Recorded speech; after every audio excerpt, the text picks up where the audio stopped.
Hi hello నమస్తే friends, welcome back to SS kitchens.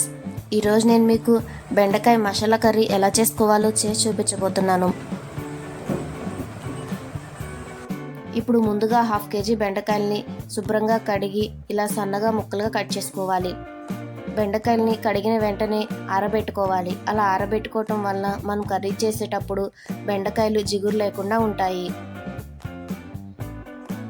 ఇలా బెండకాయల్ని సన్నగా పొడుగ్గా కట్ చేసుకోవాలి.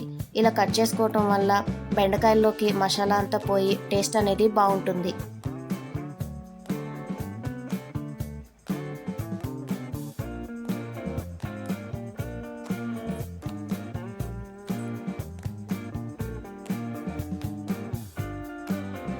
ఇలా కట్ చేసుకున్న బెండకాయల్ని ఒక గిన్నెలోకి తీసుకోవాలి. ఇప్పుడు 2 టేబుల్ స్పూన్ల పుట్నాల పప్పు పొడి వేసుకోవాలి. మీ దగ్గర పుట్నాల పప్పు పొడి లేకపోతే ఈ ప్లేస్లోకి శనగపిండి అయినా వేసుకోవచ్చు. ఇప్పుడు 1 టేబుల్ స్పూన్ కారం, 1 టేబుల్ స్పూన్ సాల్ట్ వేసి కలుపుకోవాలి.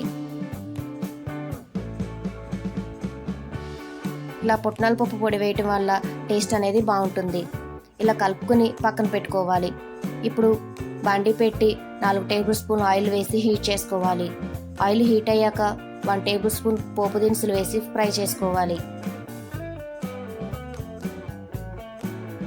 ఫ్రై అయిన పోపు దినుసుల్లోకి సన్నగా కట్ చేసుకున్న ఒక ఆనియన్, 4 పచ్చిమిర్చి, కొంచెం పసుపు వేసి ఒక 2 మినిట్స్ ఫ్రై చేసుకోవాలి.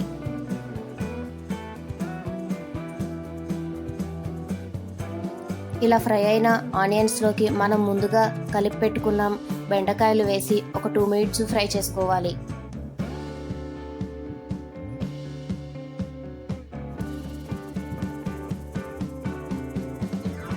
ఇప్పుడు కొంచెం కరివేపాకు వేసి ఒక 5 మినిట్స్ ఫ్రై చేసుకోవాలి.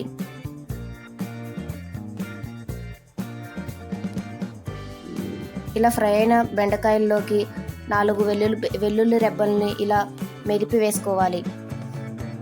ఇప్పుడు 1 టేబుల్ స్పూన్ సాల్ట్ వేసుకుని ఒక 2 మినిట్స్ ఫ్రై చేసుకోవాలి. ఇప్పుడు 1/2 టేబుల్ స్పూన్ ధనియాల పొడి, 1 టేబుల్ స్పూన్ కారం వేసి ఒక 5 మినిట్స్ ఫ్రై చేసుకోవాలి.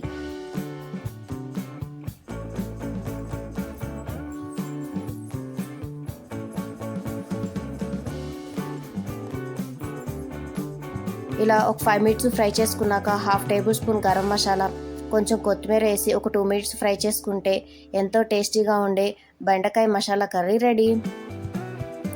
ఈ కర్రీ మనకి రైస్లో కానీ, చపాతీలో కానీ, రోటీలో కానీ చాలా బాగుంటుంది. ఈ వీడియో మీకు నచ్చినట్టయితే లైక్ చేయండి, షేర్ చేయండి, సబ్స్క్రైబ్ చేయడం మాత్రం మర్చిపోకండి. ఈ రెసిపీ మీకు నచ్చితే మీరు ట్రై చేసి మీకు ఎలా వచ్చిందో కింద కామెంట్ బాక్స్లోకి కామెంట్ చేయండి.